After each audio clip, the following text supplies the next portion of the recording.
મોટા ભાઈ કેમ છો? મજામાં મોટા ભાઈ? Welcome to part 7 of the video. Part 7 of the video. Title: India largest capital market fraud. India largest capital market fraud. अब इस डेटा पे आते हैं जो कि इकोनॉमिक टाइम्स की वेबसाइट पे मिला। पेटीएम का आईपीओ था 18,300 करोड़। कितना मोटा भाई? 18,300 करोड़। और इनके स्टैच्यूटरी ऑडिटर कौन है?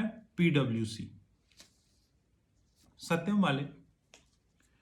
जोमेटो का आईपीओ था 9,375 करोड़। 9,375 करोड़। इनके स्टैच्यूटरी ऑडिटर कौन है? डेलॉयट। पॉलिसी बाजार का आईपीओ था 5,709 करोड़। 5709। इनके ऑडिटर कौन है? पीडब्ल्यूसी। नाइकिया का ऑडिटर कौन है? पहले इनका इश्यू प्राइस क्या था? 5,349 करोड़। 5,349 करोड़। इनका कौन है? SR Batliboi. SR Batliboi EY की इंडियन एफिलिएट है। और इनके एक और ऑडिटर हैं VC Shah and company. Sona BLW precision forgings, इनका कौन है? GT, Grant Thornton. Nuvoco Vistas, इनका कौन है? BDO. Chemplast Sanmar, SR Batliboi. Car trade 3,000 crore, SR Batliboi. Aptus value holding 2,780 crore, SR Batliboi. Aditya Birla sun life 2,768 crore, SR Batliboi. ठीक है मोटा भाई, समझ में आया ना? अब ये देखो, मैं आगे बोलूं, ये देखो क्या लिखा है। ये पीडब्ल्यूसी, ये क्या लिखा है? डेलॉयट।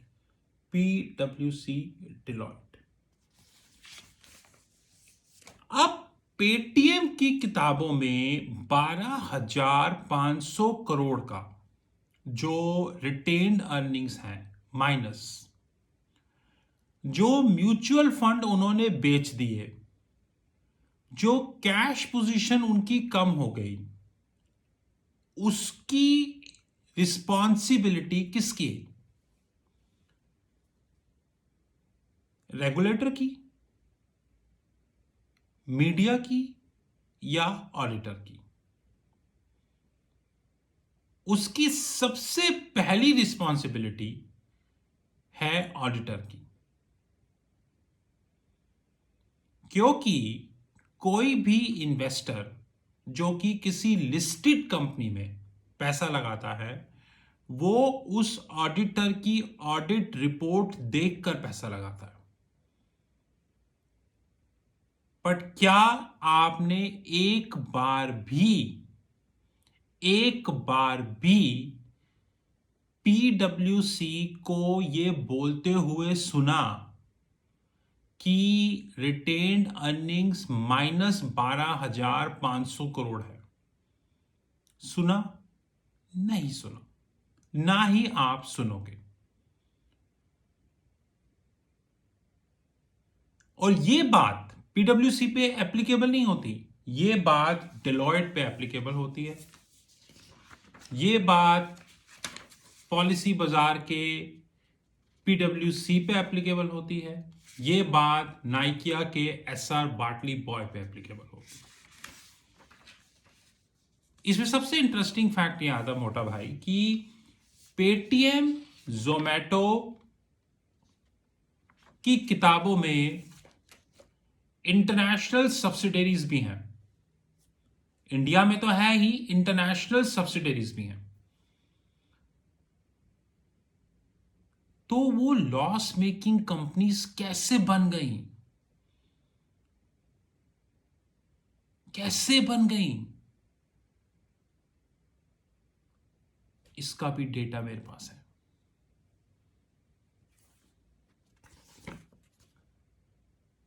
मैं हर चीज का डेटा, देखो इसका भी प्रिंट लेके रखा है मैंने। ये सीएनबीसी का एक आर्टिकल है जो 19 फरवरी 2022 में आया, यानी कि आज ही। सीएनबीसी। अब मोटा भाई देखो, ओयो का फाइनेंशियल ईयर 21 में लॉस था 3,943 करोड़। 3,943 करोड़ फाइनेंशियल ईयर 21, क्योंकि फाइनेंशियल ईयर 22 तो अभी क्लोज होना है, तो उसके नंबर तो आ नहीं सकते। और इस आर्टिकल के हिसाब से हर मिनट ओयो 76,000 रुपीज के लॉस में है। यानी हर मिनट ओयो 76,000 रुपीज का लॉस ले रही है। लेकिन इसके बावजूद उनको आईपीओ अप्रूवल मिल गया। इसके बावजूद एक कंपनी ओयो जिसने आज तक कभी प्रॉफिट नहीं कमाया, और गूगल पे उसके सितारे इतने बुलंद हैं कि आप खुद चेक कर लो, और हर मिनट वो 76,000 रुपीज के नुकसान में है, इसके बावजूद उनको आईपीओ अप्रूवल मिल गया। आईपीओ अप्रूवल तो दूर की बात है मोटा भाई, उसकी तो बाद में बात करेंगे। कंपनी में इतना दम था कि कंपनी ने आईपीओ अप्रूवल के लिए अप्लाई किया।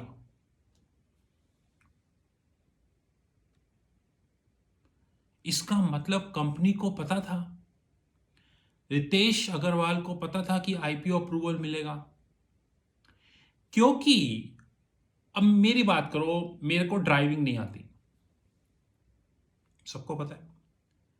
मैं कभी ड्राइविंग लाइसेंस के लिए अप्लाई नहीं करूंगा, क्योंकि ड्राइविंग लाइसेंस के अप्लाई के लिए वो मेरा टेस्ट लेंगे, गाड़ी चलाओ, और मुझे आती नहीं, तो मैं अप्लाई नहीं करूंगा। लेकिन अगर मुझे पता हो कि नकली ड्राइविंग लाइसेंस भी बनता है, या पैसे देकर ड्राइविंग लाइसेंस बनता है, तो मैं अप्लाई फिर भी नहीं करूंगा। क्योंकि जब मेरे को ड्राइविंग करनी नहीं, तो मैं झूठा या नकली ड्राइविंग लाइसेंस क्यों बनवाऊं? ये गलत है, ये सोसाइटी के लिए गलत है। लेकिन सारे मेरे जैसे नहीं होंगे, बहुत सारे ऐसे भी होंगे जिनको ड्राइविंग नहीं आती होगी मेरे जैसे, लेकिन वो फिर भी ड्राइविंग लाइसेंस लेंगे। क्यों? उनको पता है कि पैसे देके लाइसेंस मिल जाएगा, और जब पैसे देके लाइसेंस मिल जाएगा तो क्यों ना ले।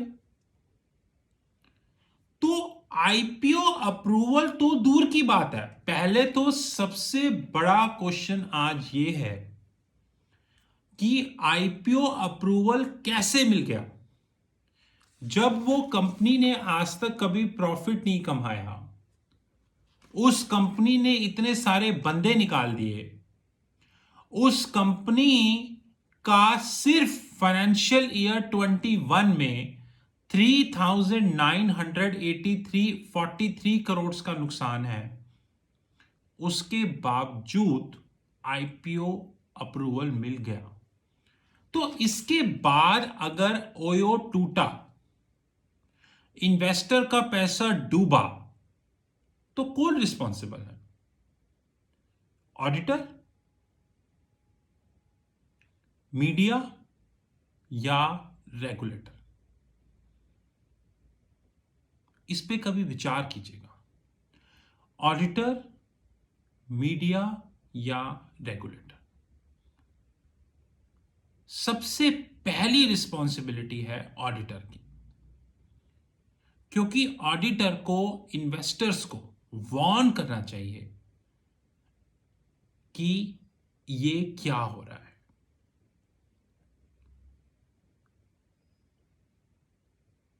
दोबारा आते हैं।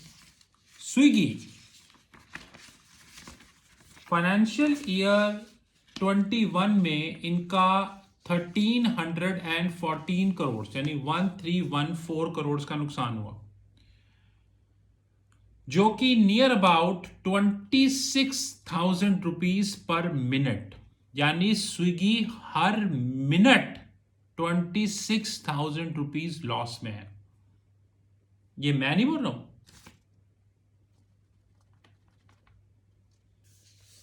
जोमैटो, मोबीक्विक, पहले मोबीक्विक पे आते हैं। मोबीक्विक का पिछले साल फाइनेंशियल ईयर 21 में लॉस था 1113 करोड़ यानी 111 करोड़, जो कि हर मिनट 2147 रुपीज के लॉस में है। फिर भी आईपीओ अप्रूवल मिल गया। फिर भी आईपीओ अप्रूवल मिल गया, लेकिन कंपनी ने अभी तक पैसा रेज नहीं किया। कंपनी वेट कर रही है। पेटीएम की हालत देख के, जोमैटो की हालत देख के, पॉलिसी बाजार की हालत देख के। आगे बढ़ते हैं मोटा भाई।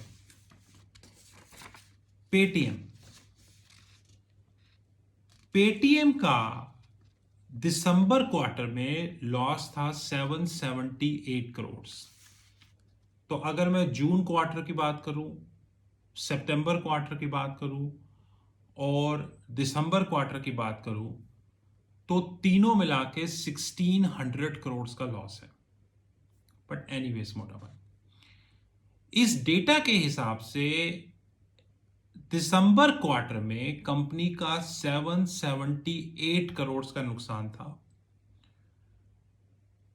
और कंपनी ने 60,000 rupees per minute loss book किया। 60,000 रुपीज।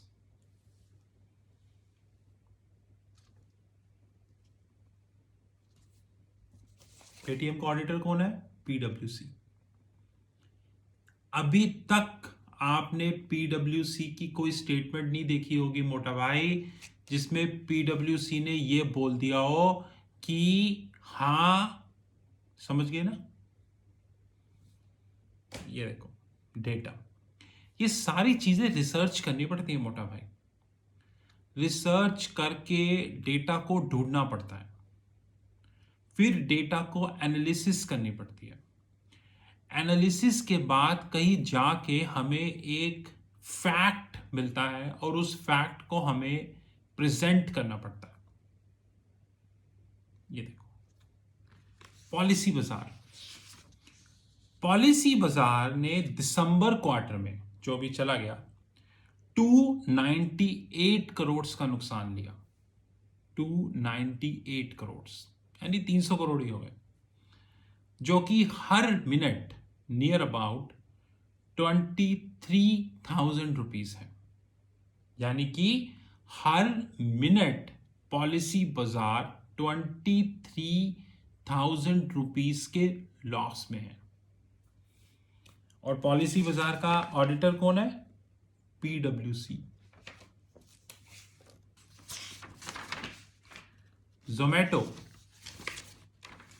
जोमैटो ने पिछले क्वार्टर में 63.2 करोड़ का लॉस लिया। 63.2 करोड़, जो कि हर मिनट नियर अबाउट 4,900 रुपीस का नुकसान है। हर मिनट दिसंबर क्वार्टर में उन्होंने 4900 रुपीज लूज किए मोटा भाई, 4900 रुपीज। कार ट्रेड जिनका पिछले क्वार्टर में नुकसान था 23.4 करोड़, यानी हर मिनट 1800 रुपीज। तो दी क्या आप करें मोटा भाई। ओयो ने हर मिनट नुकसान लिया 76,000 as per financial year 21। Swiggy ने नुकसान लिया 25,400 rupees as per financial year 21 per minute. MobiKwik ने नुकसान लिया 2,150 as per financial year 21। Paytm ने नुकसान लिया 778 करोड़ दिसंबर क्वार्टर एस, और जो बना 60,000 रुपीज। पॉलिसी बाजार दिसंबर क्वार्टर 298, जो बना 23,000 रुपीज। जोमेटो 4900 दिसंबर क्वार्टर, कार ट्रेड 1800 दिसंबर क्वार्टर।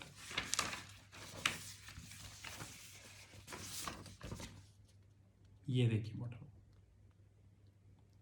क्या ये फैक्ट्स आपको पता है? नहीं पता, पता भी नहीं हो, क्योंकि आप कभी खुद भी इंटरेस्टेड नहीं थे, मीडिया आपको बताएगी नहीं, और ऑडिटर का तो आपको पता ही है। और रेगुलेटर ने ओयो को अप्रूवल दे दी, मोबीक्विक को अप्रूवल दे दी, पेटीएम को अप्रूवल दे दी, पॉलिसी बाजार को अप्रूवल दे दी, जोमेटो को अप्रूवल दे दी, कार ट्रेड को अप्रूवल दे दी। क्या ये डेटा ऑडिटर रेगुलेटर के पास नहीं था? क्या ये डेटा रेगुलेटर के पास नहीं था? मुझे भी तो गूगल से मिला। मैंने कोई गूगल के सीईओ को फोन किया था कि मुझे ये डेटा दे दे, मुझे भी गूगल से मिला है, तो उनको नहीं मिला। अब सोचिए मोटा भाई कि ये कैपिटल मार्केट फ्रॉड, जिसपे इतनी लंबी वीडियो बन रही है अलग अलग पार्ट्स में, क्या ये संभव है जब तक ये 3 लोग आपस में ना मिले? पहला ऑडिटर, दूसरा रेगुलेटर, तीसरा मीडिया। क्या ये संभव है? ये नहीं संभव है। लेकिन ऑन फेस क्या होता है मोटा भाई? ऑन फेस हमेशा एक डिपिक्शन दी जाती है, we work for investors, we work for investors. अब आप एक मेरे को बात बताइए, ये डेटा देख के कि पेटीएम और जोमेटो की किताबों में इतनी सारी फॉरेन सब्सिडरीज कैसे खुल गई? 60,000 रुपीज तो सिर्फ आप दिसंबर में लूज कर रहे हो, और जोमेटो में आप लूज कर रहे हो नियर अबाउट 4900 रुपीज। कैसे इतनी सारी सब्सिडरीज खुल गई? क्या ऑडिटर का ये फर्ज नहीं था कि मैनेजमेंट से पूछना कि आप 4900 रुपीज पर मिनट लूज कर रहे हो, तो ये जो आप किसी भी देश में सब्सिडरीज खोल रहे हो, ये फंडिंग कौन कर रहा है? इस फंडिंग का डेटा आरबीआई के पास होना चाहिए, डेफिनेटली होना चाहिए। लेकिन क्या ऐसा हुआ? नहीं हुआ। और आज हम कहां बिजी हैं मोटा भाई? आज हम एनएससी के स्कैंडल में बिजी हैं।